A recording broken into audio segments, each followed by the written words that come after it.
А теперь вернемся к теме мошенничества. Подозреваемого в следующем обмане уже нашли и задержали. 28-летний житель Ростовской области теперь в следственном изоляторе ждет окончания следствия и суда. Он придумал простую схему, и люди стали перечислять ему деньги. Конечно, не просто так, а после обещаний выслать необходимый товар.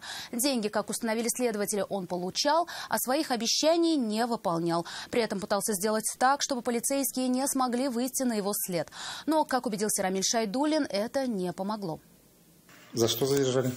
Подозрение в мошенничестве. Какое мошенничество?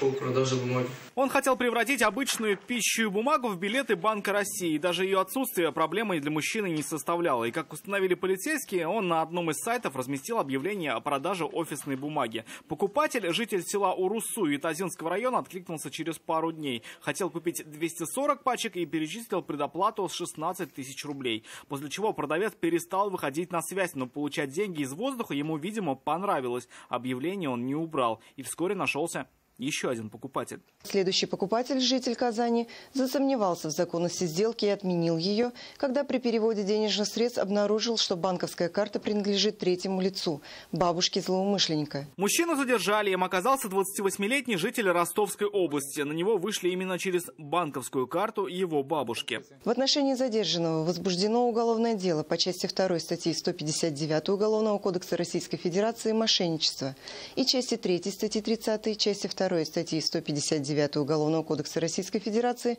«Покушение на мошенничество». Дожидаться суда мужчина будет в следственном изоляторе.